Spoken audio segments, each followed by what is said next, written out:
তো নমস্কার বন্ধুরা, আজকে আমি আপনাদেরকে দেখাবো যে এই যে বোরো ধান বা ইরি ধান যেটা আমরা বলে থাকি, যে শীতকালীন ধান চাষে যে গুরুত্বপূর্ণ ভূমিকাটা থাকে, যে আমাদের বীজতলাটা বা বীজটা আমরা সঠিকভাবে অঙ্কুরটা যদি তৈরি করতে না পারি, তাহলে কিন্তু আমাদের বোরো ধানটার সঠিকভাবে হয় না, মানে বিচলটা যেটা তৈরি হয় সেটা কিন্তু আমাদের তৈরি হয় না। তো আজকে আপনাদেরকে দেখিয়ে দিব যে বোরো ধানটা বীজটা আপনারা কিভাবে অঙ্কুরটা করবেন, এবং 100% এ টু জেড আপনাদেরকে দেখিয়ে দিব যে কিভাবে সম্পূর্ণটা কিভাবে আমাদের ওই বীজটা একদম তৈরি হচ্ছে, গজাচ্ছে, সেটা পর্যন্ত আপনাদেরকে ডিটেলস দেখিয়ে দিব। একদম বোরো ধানের বীজতলা ফেলা অবধি দেখিয়ে দিব যে কিভাবে আপনারা কাজটা করলে এ টু জেড সব সমস্যার সমাধান পাবেন। তো কৃষক বন্ধুরা, প্রথমেই চলে আসি আমাদের এই যে মাঠে।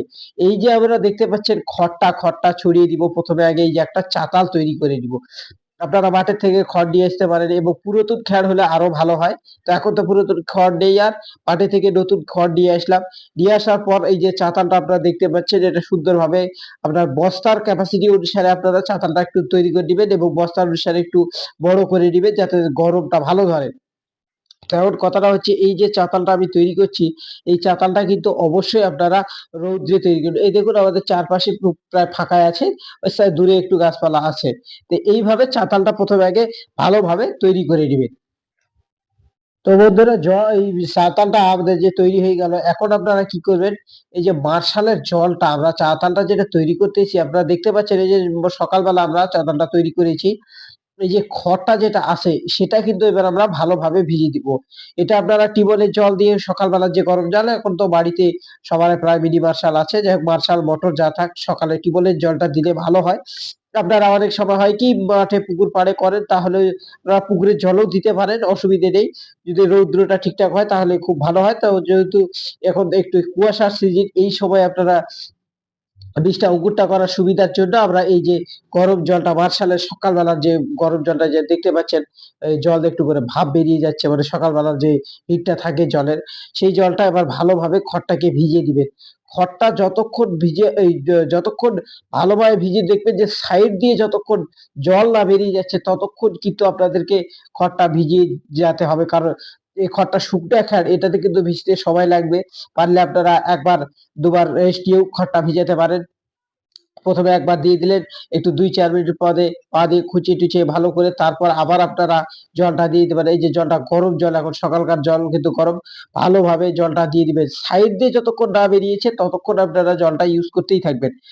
তো এভাবে জলটা যে দেখুন ভাপ বেরোচ্ছে, এই যে দেখুন জলটা দিয়ে ভাপ বেরোচ্ছে। এখন ক্যামেরায় ভালো বুঝতে পারবে কিনা পারবেন, ভালোভাবে ছড়িয়ে দিবেন। এখন এই যে খড়টা জল ভিজিয়ে দেওয়ার পর আমরা কি করব, এই যে দেখতে পাচ্ছেন যে আপনাদের চটের বস্তাগুলো যেগুলো থাকে, খোলের-টোলের বস্তা, সেই বস্তাটা কিন্তু আপনার যে বিচনের যেই মানে বস্তা অনুসারে, এখানে আমাদের চাতালটা দেখতে পাচ্ছেন, এখানে আমাদের মোট ১৬ টা বস্তা একবারে দিতে হবে। যাক, সেইজন্য আমাদের চাতালটা একটু বড় লাগবে।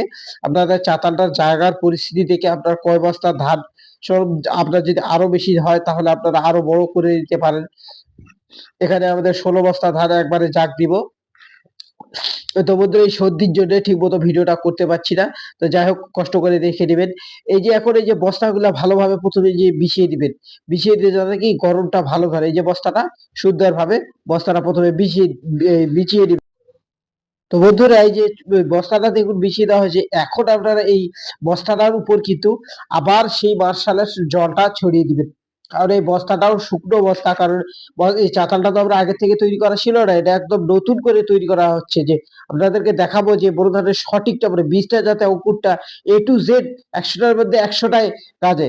তো ভালোভাবে প্রথমে এই খ্যারটা বিছিয়ে দেওয়ার পর, এই যে জলটা দেওয়ার পর আবার এই যে চটটা দিলাম।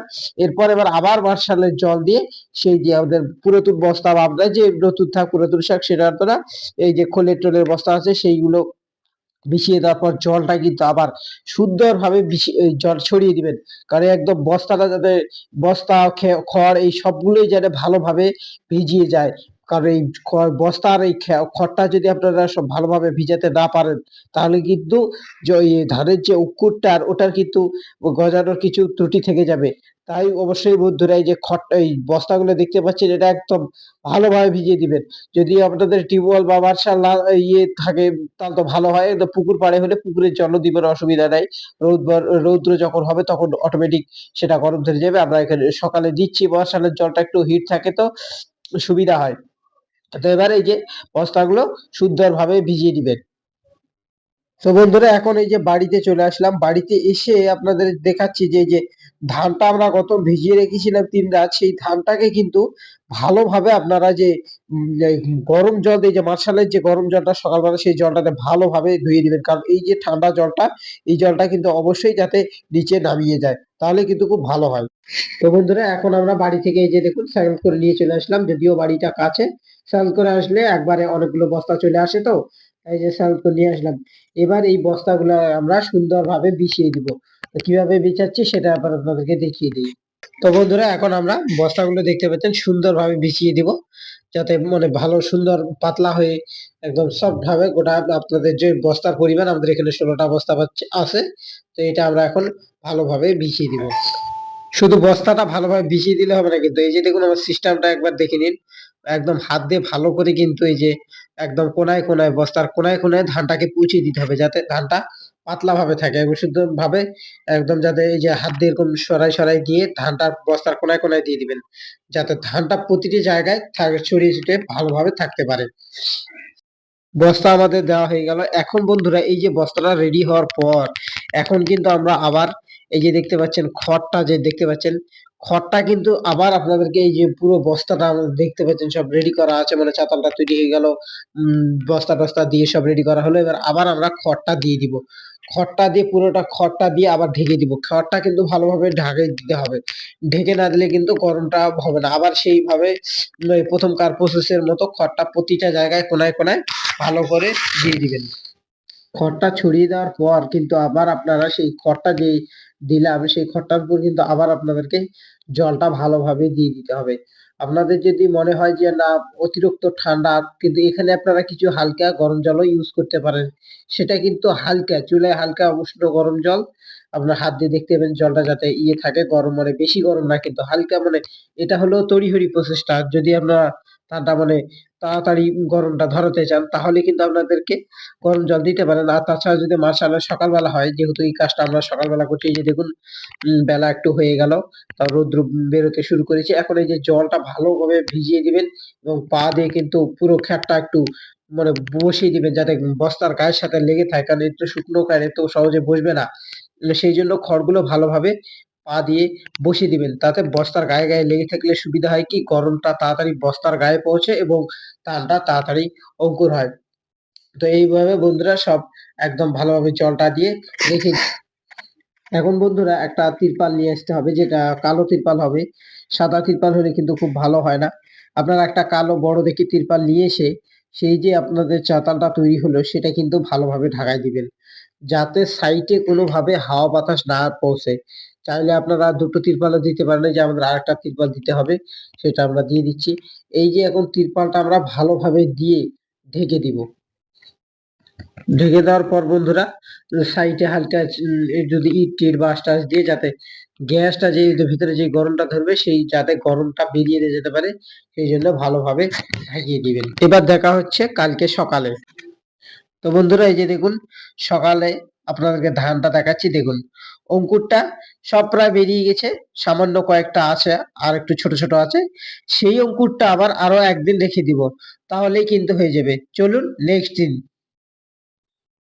তো বন্ধুরা এই যে দেখুন তার পরের দিনের ধানের পরিস্থিতিটা দেখুন, কত সুন্দর একদম পারফেক্ট ধানটা অঙ্কুর বেরিয়েছে। তো বন্ধুরা ভিডিওটি ভালো লাগলে লাইক কমেন্ট ও শেয়ার করুন সকল কৃষক বন্ধুদের কাছে, যা কৃষকেরা পেয়ে উপকৃত হয়ে থাকে।